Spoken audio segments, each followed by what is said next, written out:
धाकड़ खबर, बेखौफज़ुमा बेबाक अंदाज। देखिए, हम लोग तो 3 दिन से लगातार आपके साथ में संवाद करते रहे हैं और सारी जानकारी आपको भी हो चुकी है। आप लोग मेरी कई अनुभवी बैठे हैं यहाँ पर साथी।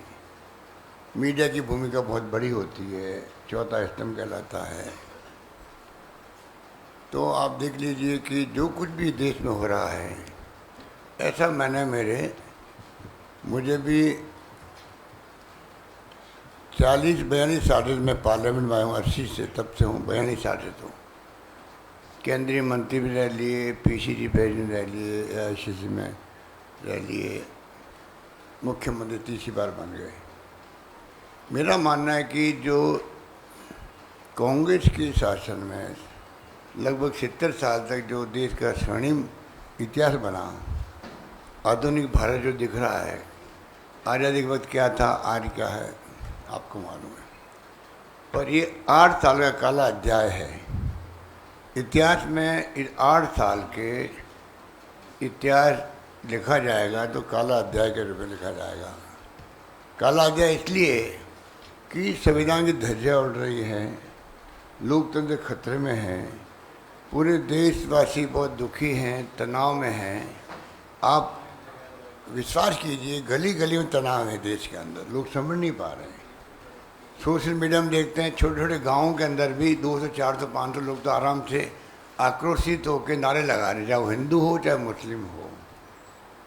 ऐसा माहौल विस्फोटक बन गया। इसलिए राहुल गांधी जी ने जो कहा लंदन में कि केरोसिन छिड़क दिया गया है, इस बात को मैं समझता हूँ कि हम सबको समझ जाना चाहिए उनके मायने क्या थे।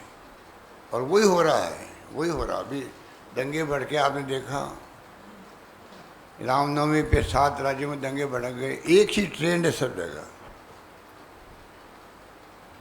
अभी जो शुक्रवार की नमाज पढ़ी गई तो जुलूस निकले, बड़े बड़े दंगे हो गए कई जगह। ये तमाम बातें जो है, देश में ऐसी स्थिति बन गई, करप्शन की तो हदें पार हो गई है।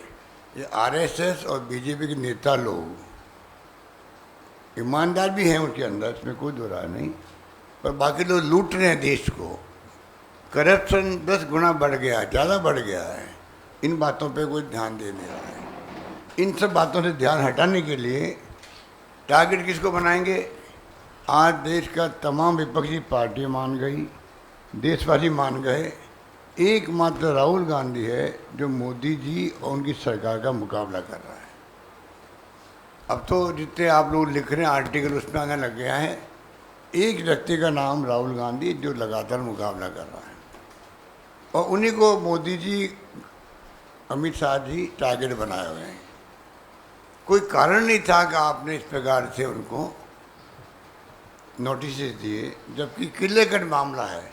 आप नोटिस, आपको ये सर्कुलेट किया है सुरजेवाला जी ने, आपको भी दे देंगे, सबके लिए ओपन है, वो तो कोई छिपाने वाली बात नहीं है। कहना चाहूँगा जो सिनेरियो बदला देश के अंदर, वो बहुत दुर्भाग्यपूर्ण है। काले अध्याय में लिखा जाएगा देश के ये। आज मुझे बताइए, हम AICC में बैठे हुए हैं, पता नहीं आपको इजीली आने दिया गया होगा पुलिस वालों ने, क्योंकि आपके पास कार्ड होगा मीडिया का, वरना हमारा AICC का महामंत्री नहीं घुस सकता यहाँ पर, अधिकारी, पदाधिकारी नहीं आ सकते। हिंदुस्तान के इतिहास में कभी किसी पॉलिटिकल पार्टी के हेडक्वार्टर पे जाने से किसी रोका गया है क्या? हम अपने ऑफिस में नहीं आ सकते। ये पहली बार देख रहे हैं। तो दिल्ली में कोई आ रहे हैं बाहर से तो रास्ते में अरेस्ट कर रहे हैं। पूरा कल जाम लगा रखा था, खुद नहीं, बदनाम कांग्रेस हो गई, राहुल गांधी जी के समर्थन में एटलीस्ट जाम लग गया। ये जो हालात बने, इससे मैं निवेदन करना चाहूँगा कि हमें सोचना पड़ेगा कि देश किस दिशा में जा रहा है। मैंने टाइम मांगा ED के डायरेक्टर से, CBI के डायरेक्टर से, और तो और CBDT चेयरमैन से, इनकम टैक्स के, कि तीनों प्रीमियर एजेंसी हमारी, हमें गर्व है तीनों एजेंसियों पर। उनके जो स्थिति बनी देश के अंदर, क्रेडिबिलिटी कम हुई है। लोग क्या सोचते हैं? एक नागरिक के नाते, एक मुख्यमंत्री के नाते मैंने कहा मैं आपसे आगे मिलना चाहता हूँ, मैं बताऊंगा मेरी भावना क्या, देशवासी क्या सोचते मेरे हिसाब से। सुनने में क्या दिक्कत थी? पुलिस कमिश्नर से टाइम मांग रहे हैं यहाँ पर। भाई आप एआईसीसी में आने से क्यों रोक रहे हो? पुलिस कमिश्नर टाइम नहीं दे रहा है।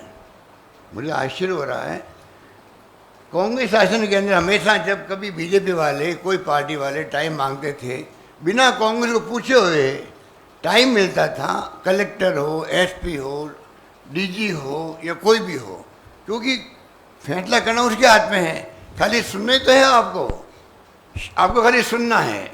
आप उसके बाद में अपनी बात पे अड़ंग रहो, कौन आपको रोक सकता है? आप सुनने के लिए तैयार नहीं हो, टाइम नहीं दे रहे हो आप लोग। ये कहाँ की प्रक्रिया भाई है? क्या हो रहा है देश के अंदर? इसलिए कहने को हजार बातें हैं। खाली मैं इतना कहना चाहूँगा कि ईडी के जो नोटिस दिए गए हैं, ये तंग करने के लिए दिए गए, टारगेट करके दिए जा रहे हैं। और देशवासी देख रहा है, समझ रहा है, सुन रहा है। इंदिरा जी को भी जेल में डाल दिया था इन्हीं लोगों ने। आज जो सत्ता में हैं, ये भागीदार थे उस वक्त में जनता पार्टी के शासन के अंदर, नहीं भूलना चाहिए। जब मुरारी भाई देसाई बन गए थे प्राइम मिनिस्टर, इनके दबाव में मुरारी भाई देसाई को, गृह मंत्री को फैसला करना पड़ा। इंदिरा गांधी जी को निकाल दिया, पार्लियामेंट जीती हुई थी बाई इलेक्शन, जेल भेज दिया उनको। पूरे देश के अंदर जेल भरो अभियान हुए थे उस वक्त में, हम लोग सब जेल गए थे। तो मैं निवेदन करना चाहूँगा, ये जो हरकतें कर रहे हैं ये लोग, इनके भारी पड़ेगी। जनता सब समझ चुकी है इनकी अप्रोच को। और आप देखेंगे कि ये तरीके जो है, ये डेमोक्रेसी को ख़त्म कर रहे हैं। आज बुलडोजर चल रहा है एक के यहाँ पर, कहीं वो बुलडोजर और किसी के घर चल सकता है। ये कोई कानून है क्या? राज कानून का रहेगा, हम सब सुरक्षित रहेंगे। अगर कानून का राज ही खत्म हो जाएगा तो कोई सुरक्षित नहीं है। किसके यहाँ पर क्या हो जाए कोई नहीं कह सकता है। कानून है, संविधान है, उसे देश चलता है। इसलिए मेरा निवेदन यही है कि आज हम लोग जो बैठे हैं, आपको ये सभी मेरे साथी अपनी बात कहेंगे। आपको मैं निवेदन करना चाहूँगा, कल मैंने कहा एक बात कह के मैं अपनी बात समाप्त करता हूँ प्रधानमंत्री जी के लिए। प्रधानमंत्री जी, विपक्षी पार्टियाँ मांग करती है, आपको देश को संबोधित करना चाहिए कि देश में शांति, भाईचारा, सद्भाव रहे, और मैं किसी कीमत पर हिंसा को बर्दाश्त नहीं करूंगा। 13 पार्टियों ने उनसे मांग करी। परसों और कल मैंने कहा कि मैं आपसे हाथ जोड़ के प्रार्थना कर रहा हूं, मांग के अलावा, कि गली गली में जो तनाव हो गया है, गांव गांव में तनाव हो गया, वो आपको हमको नहीं मालूम यहाँ बैठे हुए कब आग लग जाए, कब कितना दुखी है। रात को सोते वक्त में, चाहे हिंदू है चाहे मुसलमान है, देखते पता नहीं कल क्या होगा मेरे साथ में। अगर इतना भय है तो डेमोक्रेसी में भय होना लाजमी है क्या? तो मैं कहा आपको संबोधित करना है देशवासियों को कि मैं हिंसा को बर्दाश्त नहीं करूंगा। उस पर उनको संकोच क्यों हो रहा है? उनको, अमित शाह जी को, ये समझ के परे है। देश किस दिशा में जा रहा है किसी को नहीं मालूम, किस दिशा में जाएगा कोई नहीं कह सकता है। आरएसएस और बीजेपी जिस रूप में इनकी अप्रोच है बहुत खतरनाक है, यही मैं कहना चाहता हूँ।